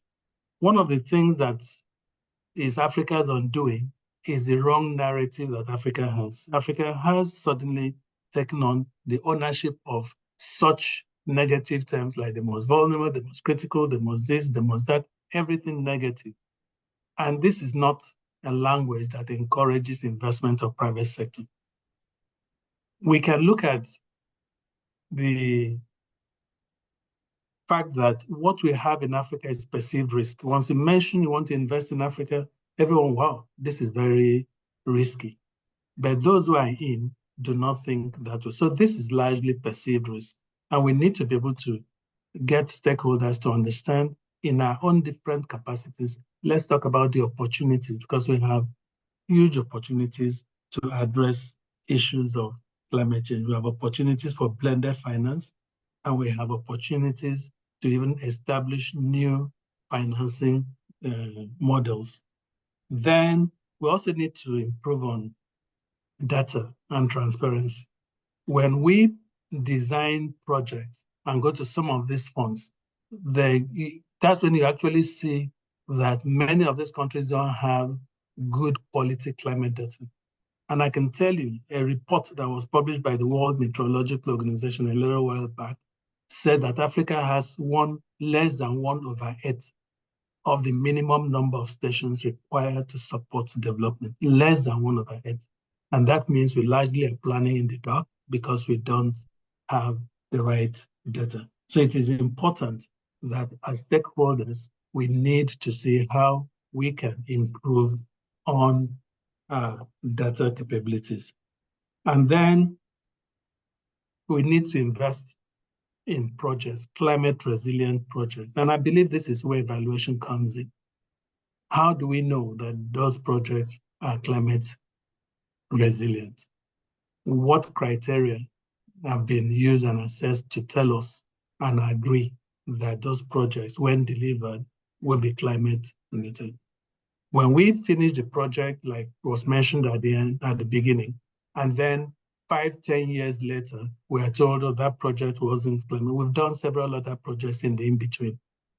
How do we get that going. And Joe, I don't know if you want me to tell you a little bit about what the bank is actually doing to address this as a key stakeholder or in this process. I will not deny you that opportunity, but you have to be succinct. Okay. Thanks, I will. You know, the African Development Bank is Africa's #1 development finance institution, and anything that threatens its mission of addressing sustainable development on the continent, threatens our very existence as a bank, and climate change is one of those. The World Economic Forum risk profile that was presented at the beginning actually clearly shows that climate change has become a global threat as well as being a threat magnifier. So what the bank has done is, one, how can we make money available? Because that's the important thing. So the bank committed with many other MDBs to allocate 40% of its resources to addressing climate change. And what the bank has done, by 2019, it had already reached that 40% and has exceeded it. But because Africa's peculiarities are largely driven by the need for adaptation, the bank also committed to allocating at least 50% of its resources to addressing adaptation and resilience. And I'm pleased to let you know, colleagues, that as at last year, we were on 55% of our resources going to climate finance. That is a significant leap from 9% in 2016 to 55% in 2023. We've also made several other corporate commitments that at least that we aim that 100% of our projects, every of our investments will be based on climate-informed design. As we're at about 97%, and I know that we are inching to the final leg where we can make it at least the 100% that we've talked about. And we've committed to mobilizing $25 billion for climate finance by the end of 2025. By the projection that we have, the trajectory we have now, we will achieve about 95% of that, if not more, by the end of the year, because money is available. And we also realize countries need to continue to access funds. So we provide training sessions for countries to write proposals. We make ourselves available as accredited entities and partners to help them secure funds on that. We've also talked about partnerships. My earlier speakers have talked about partnerships. We've partnered with several institutions, the financial institutions. We've talked about GCF. We've talked about Jeff and several others. We partner with them as implementing entities. We also partner with other MDBs. We've stopped working in silos. We all now work together and agree on certain things. But one partnership I'd like to mention is a partnership with the Global Center on Adaptation, where we agreed that we have a program called the Africa Adaptation Acceleration Program that is also mobilizing $25 billion only for adaptation. Progress is also being made on that. We've established funds. You've talked about the SEFA, Jean, the Sustainable Energy Fund for Africa. We also have the Climate Action Window, which is our newest deal, where we've mobilized about $440 million now to support low-income countries. Those are the vulnerable countries that have the least opportunities to access climate finance and meet the greatest obstacles. So we've done this, and 75% of that resource will go to adaptation, 15% is for mitigation, and 10% is for capacity building, which is largely needed. Risk perception is a major issue for us. So we have several de-risking instruments that we've put up, but the one that is most interesting is what we call the room to run, which is a partnership between the UK government, Lloyd's Insurance, and the African Development Bank that takes away risk, capital, and transfers it to the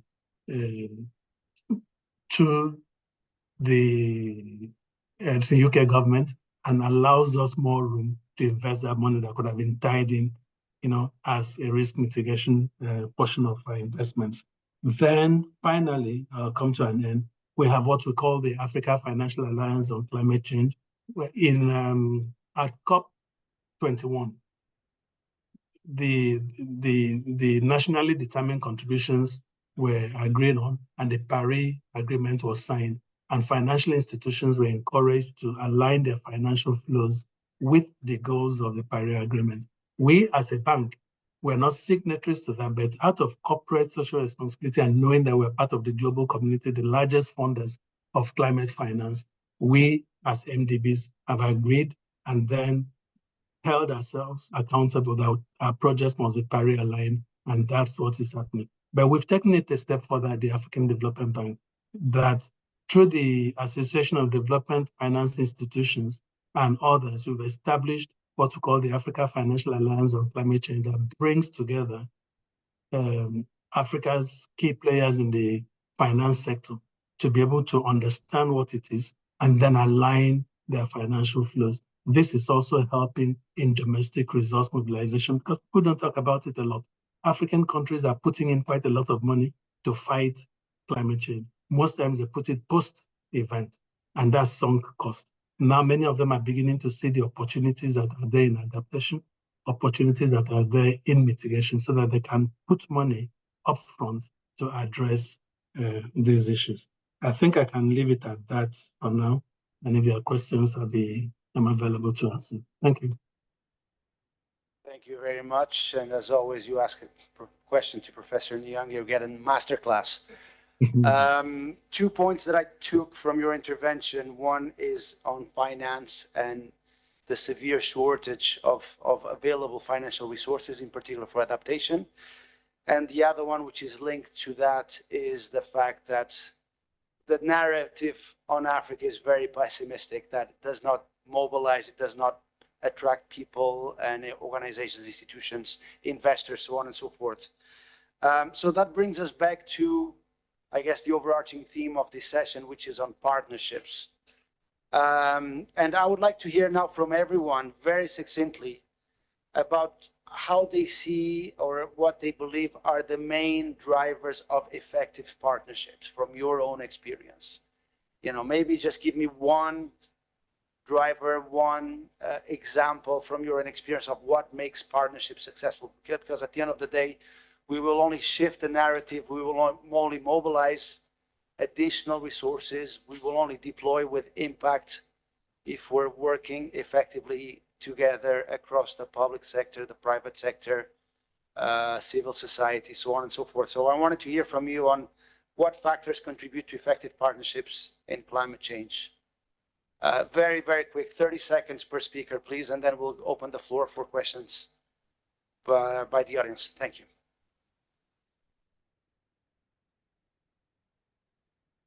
Who wants to start? Okay, maybe I can start since nobody wants to. Okay, since you last had the floor. Okay, yeah, very good. I think basically is having a common purpose, a common understanding of what the issues are.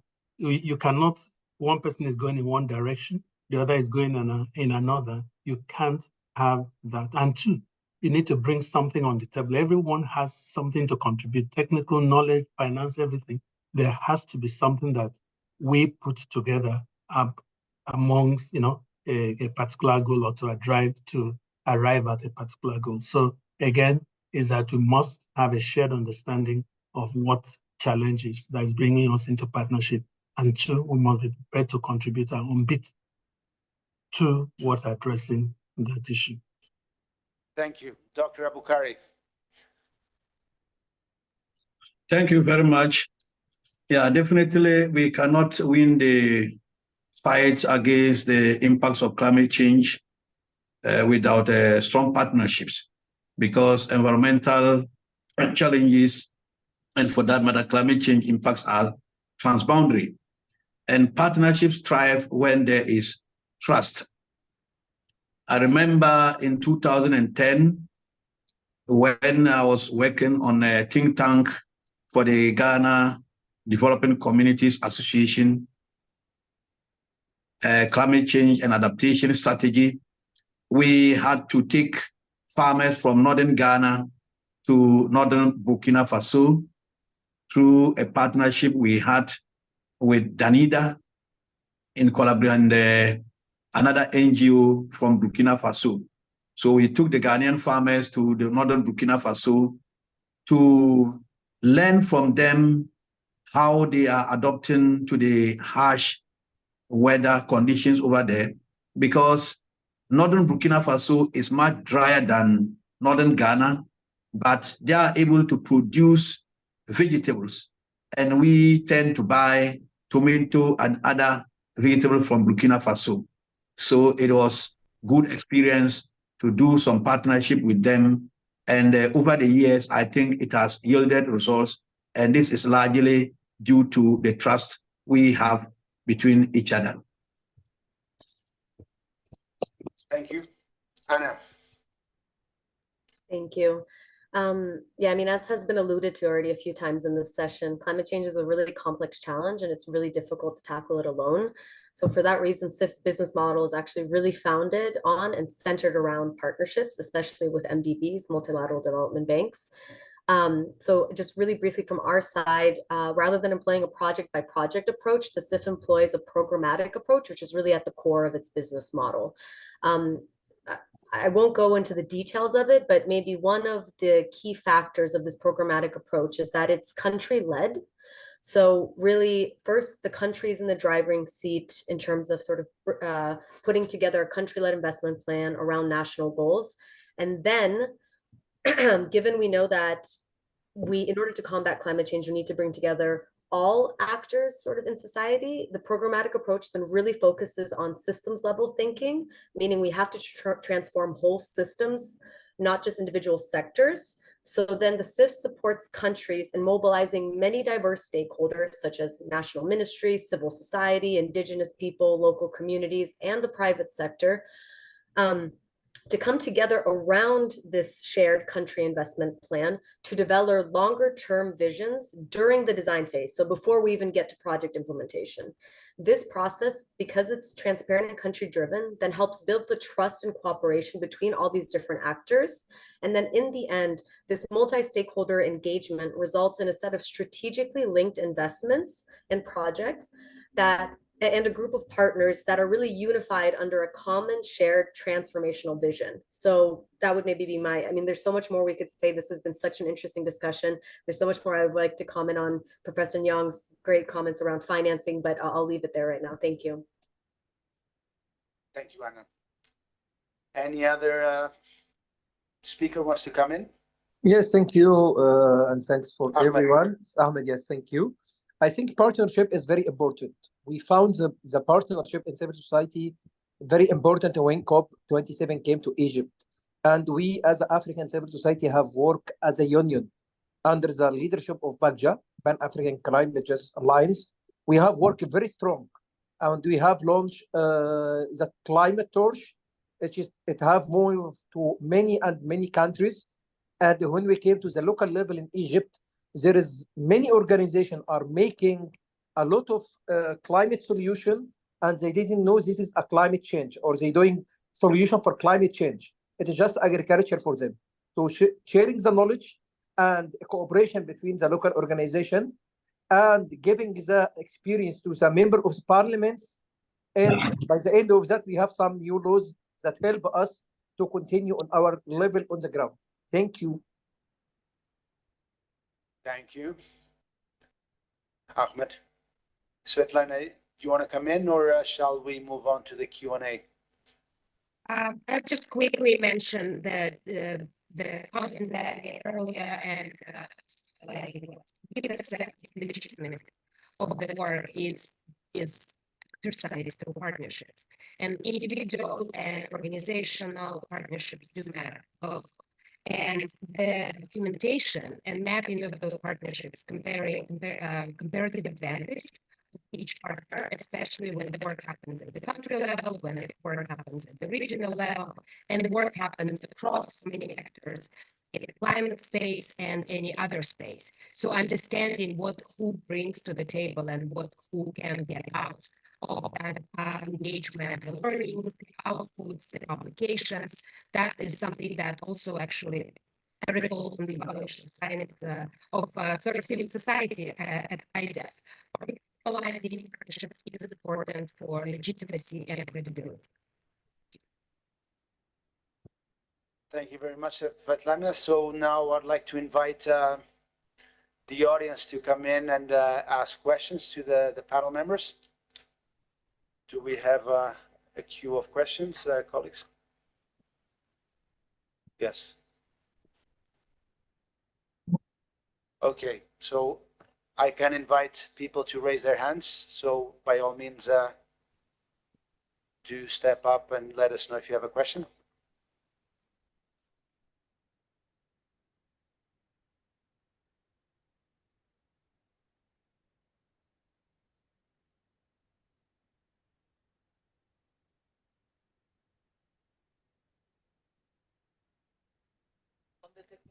Yes, thank you very much. Joao, one of the questions is that on technologies being used, are energy sources required and available? Are beneficiaries being trained to use these tools as well?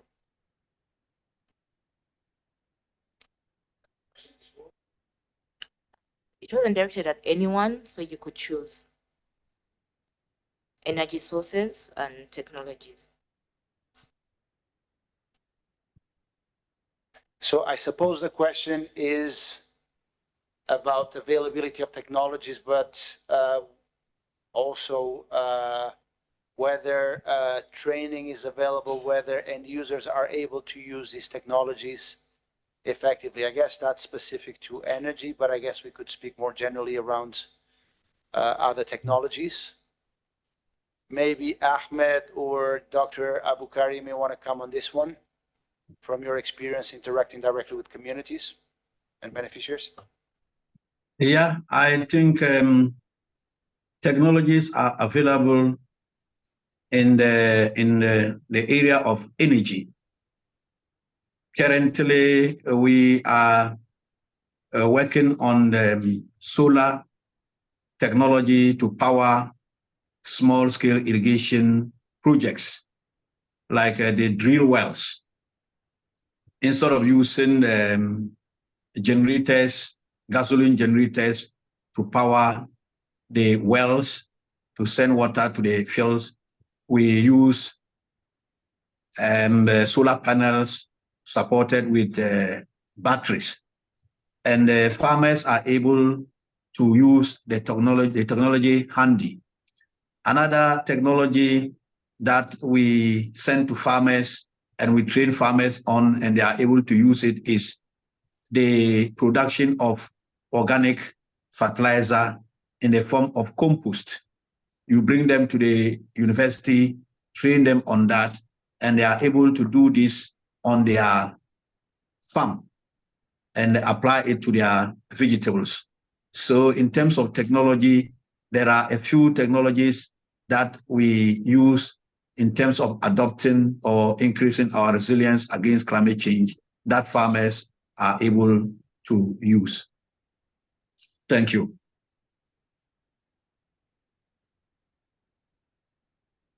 Thank you very much, Dr. Abukari. Do we have any more questions?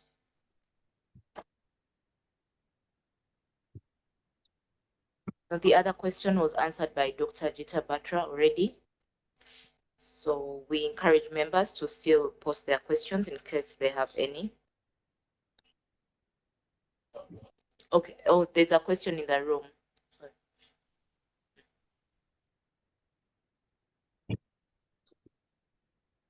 Okay, I hope this works. Hello, everyone. I'm Pablo Cordova. I'm the Senior Evaluation Officer for Western Central Africa for UNHCR. I have a question perhaps for Dr. Gita, but also perhaps for Hannah and Svetlana. Is about what specifically as evidence generators we need to do to bridge this evidence to policy gap, right, that there is. Because we are working as evaluators, we generate evidence, and one of the points mentioned by Professor Nyong was the need for metrics, right? He mentioned that if we could indicate which project work, I mean, how we can measure that a project is sustainable and climate friendly, that will help also to direct funds. And my question to Dr. Gita is, if she agrees with this statement, that given the three crises she outlined at the beginning of her presentations, which are climate change, but also the biodiversity loss and the pollution problem that we are facing, if she agrees that as evidence generators, right, as evaluators, we should be working on these metrics, they should be a priority, or if it's rather the communication and adoption of these metrics that is lacking or lagging behind. I don't know if my question is clear.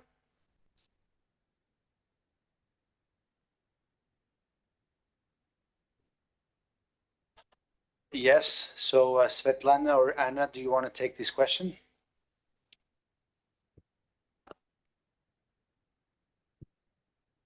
Yeah, no, thank you. Sorry, I was waiting in case Geeta wanted to come in to answer.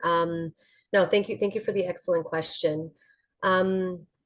I would say from our perspective, I mean, I'm speaking from the CIS perspective, so from a climate funds perspective, I would say both are very important, but of course, especially sort of the latter, sort of we need to ensure the uptake of all of these sort of evaluative lessons as well. That, you know, it's one thing to develop all of this, but then we need to make sure that it's, as we sort of said, like it needs to be continuously feeding into strategic discussions, into design and all of these different areas. And so that is really critical, but of course, ensuring that the way in which that we're conducting our evaluations, the metrics and everything that we're doing are also adapting to the needs sort of our time. I think that's really important. And maybe just briefly what I'll say there is, at the CIF, at least, what we're trying to do there is, for example, we have a transformational change learning partnership. I'm happy to share a link on that, where it's basically a community of practice, which has been growing over the last 8 years or so, which basically brings together people to really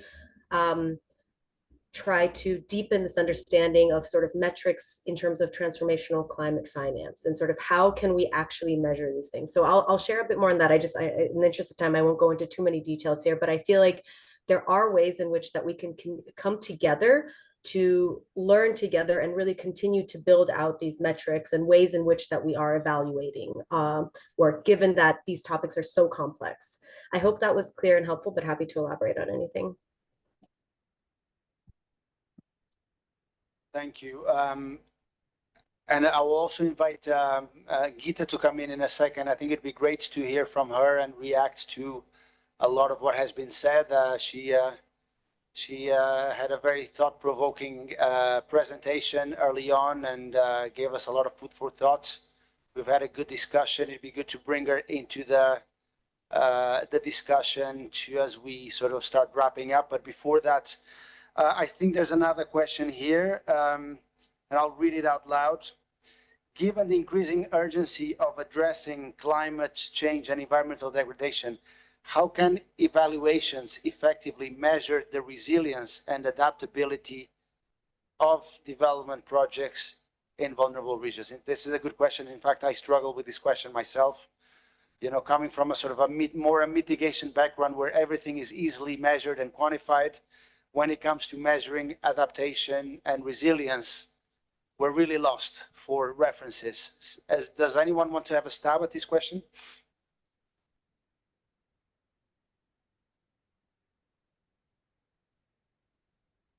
Measuring adaptability and resilience. Any thoughts? Otherwise, Dr. Abukari, I see you have your hand up. You want to come in? No, I actually wanted to draw us back a bit on a question that was not answered.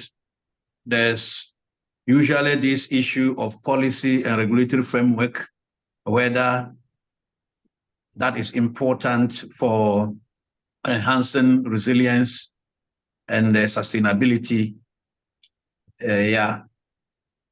I will raise my hand to see if I could break through protocol to bring it in for us to discuss. Yes, sure, but I would probably invite Svetlana first to come in and answer the question, and then we can come back to you. Okay. Okay. Yeah. So just so we close this question on measuring adaptability and resilience. Thank you, Joao. Thank you, colleagues. Good question. And there's no silver bullet. I think it's something that evaluation community has been with and has been trying to tackle with in the same way that a lot of other topics of adaptation and resilience. I think being systematic how it is measured, considering how project site design. Evaluations a lot of times can only be as successful as the intervention that they evaluate. And there are intervention projects, or they are program, or they multi-period programs, a package of programs. Like in all cases, we the groups that we evaluated physically systems. So we definitely, once the report is out, we'll be happy to share those reports that use the standard methods and considering the You're breaking a little. design and the theories of change. The use of theories of change from the design to the evaluator help understand and use this matrix that are compatible. Svetlana, you were breaking a little bit. I'm not sure we got everything, but if you could just type up some very brief notes on the chat window, that'd be great. Thank you so much. Over to you, Dr. Abukari. Yeah, thank you very much. I was looking at the question on how important policy and regulatory framework are as far as enhancing Africa's resilience to climate change is concerned. Yes, I would say that policy and the regulatory framework are very, very important, but they are just a means to an end. They are not an end itself. We need to have quality human resource as far as these issues are concerned at the organizational level, well-trained, capacities built, and also ensure that there's effective implementation. We should not just integrate green growth, climate change, mitigation measures, and other policies into our organizational strategies, and that ends it. There's a need for us to continuously monitor the implementation process so that our intended targets are met. If you come to Ghana, for instance, we have a very elaborate climate change policy, within which we have spoken extensively on the REDD+, reducing emissions through deforestation and forest degradation. But today, if you come to Ghana, the most topical issue is the destruction of our forests and our water bodies through illegal mining. So having the policies and the regulations are not enough, but we have to go a step further to ensure that those policies and regulations are implemented to the letter so that we can safeguard the sanctity of our environment for sustainable development. Thank you.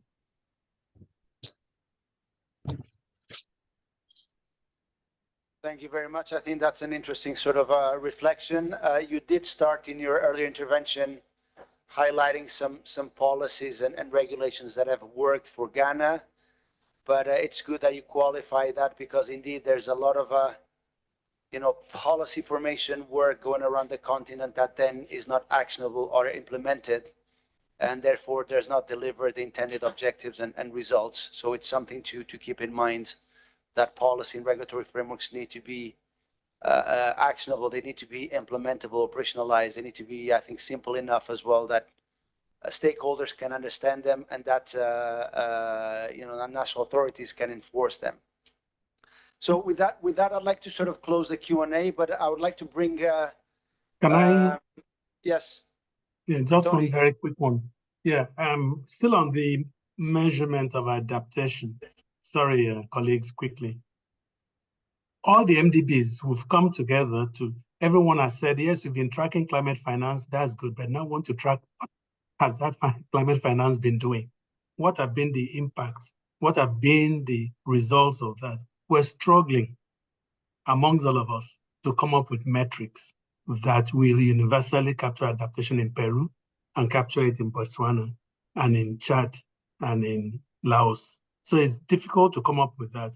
And I think that raises one of my concerns, which has been how much is our evaluation based on country systems adopting indigenous knowledge systems, traditional knowledge systems that the people around there understand. So I think we need, when it comes to adaptation, and which is location specific, it's going to be very difficult to come up with very broad metrics of what adaptation is. So we'll have to go lower, which means we will need to leave our comfort zones and go into those communities and interrogate and socialize with them, find out what is important, not what we said we were going to do 5 years or 10 years ago at a certain level, that is completely not in tune with what the local communities are doing. When we have our evaluation, we pass it upwards, but we take it downwards also to the communities to say this was what was being done and this, has it worked for you? Or it is ourselves that determine whether it worked or not and report to our boards.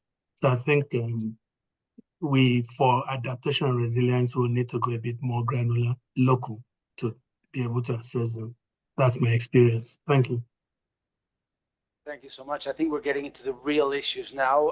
Unfortunately, we're starting to run out of time, but our IDEV colleagues are taking note, and I think this is going to be part of their terms of reference for coming years to work on this together with our colleagues from the CIFS and from CGIAR.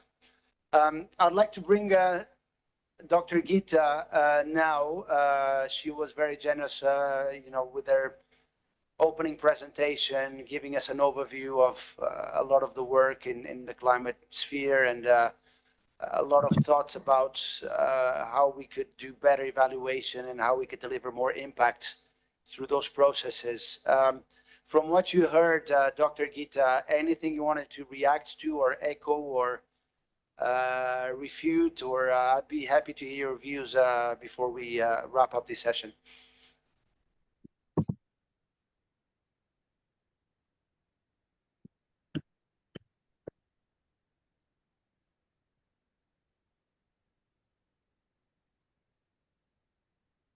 I'm assuming Dr. Gita is still on the line.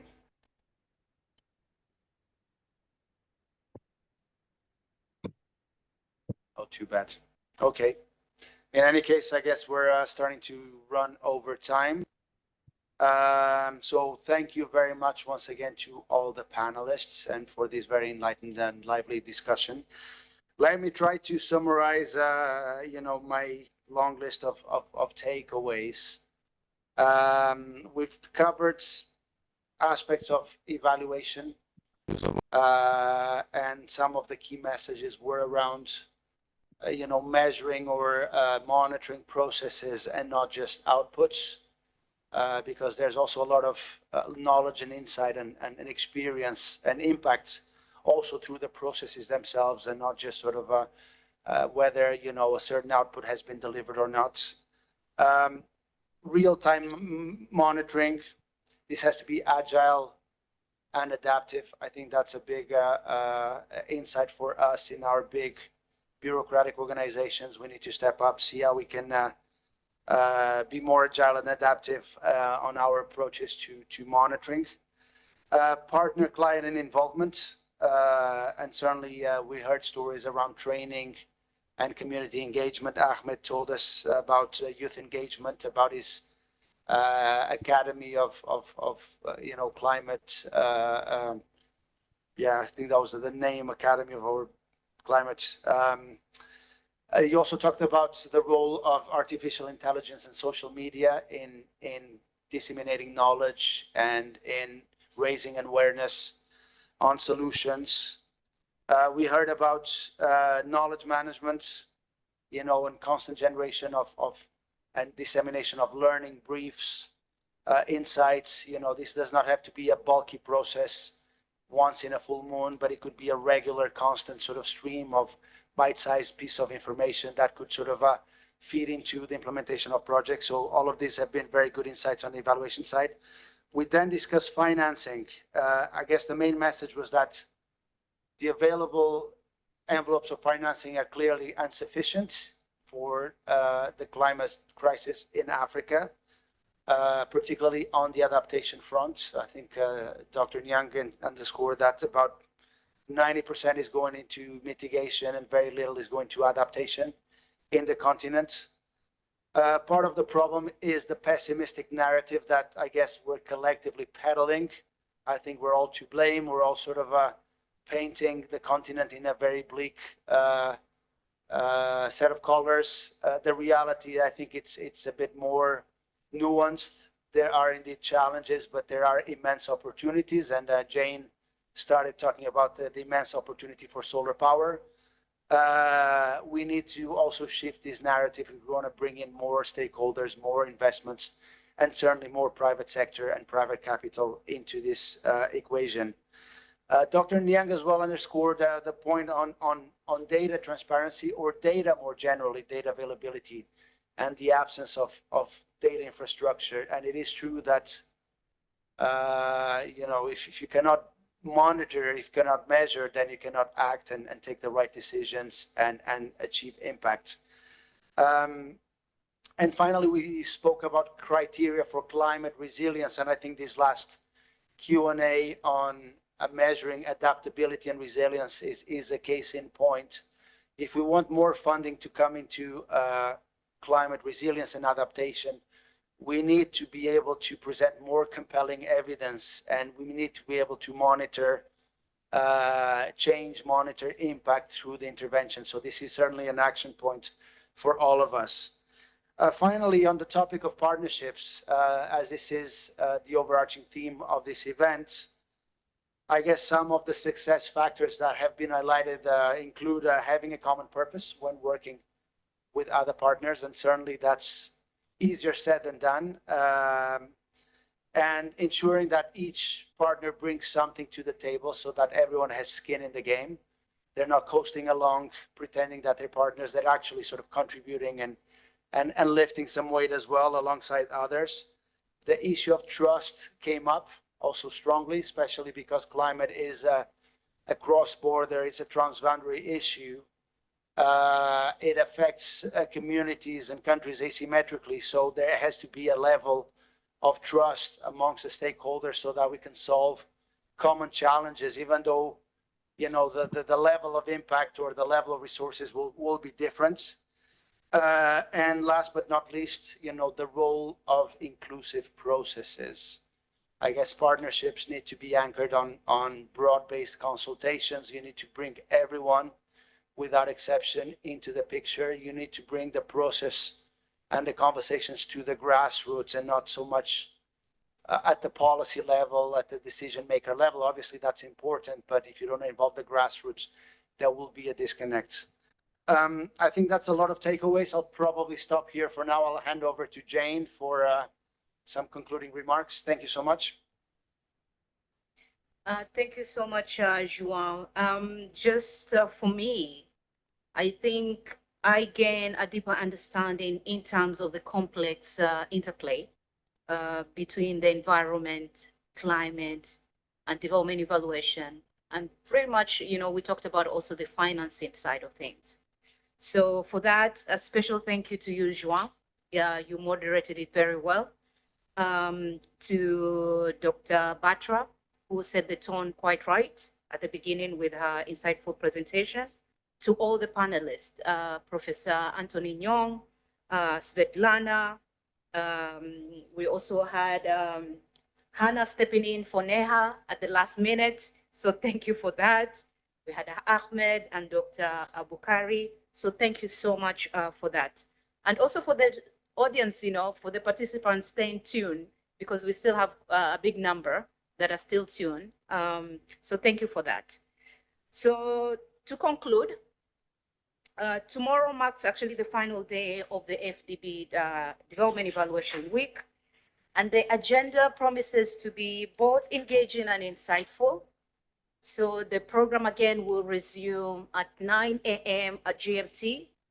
The morning session will explore the strategic evolution of fragility lens for transformational change. Then in the afternoon, we'll have a session on evaluating for impact, improving the quality of life. So the day will end with a closing ceremony, so bring it to a fitting conclusion to what I would say has been an impactful week. So once again, for our online participants, please don't forget to take the brief survey as you're signing off. But all I can say, wherever you are, at least from Abidjan, we wish you a good evening. And thank you, and see you tomorrow.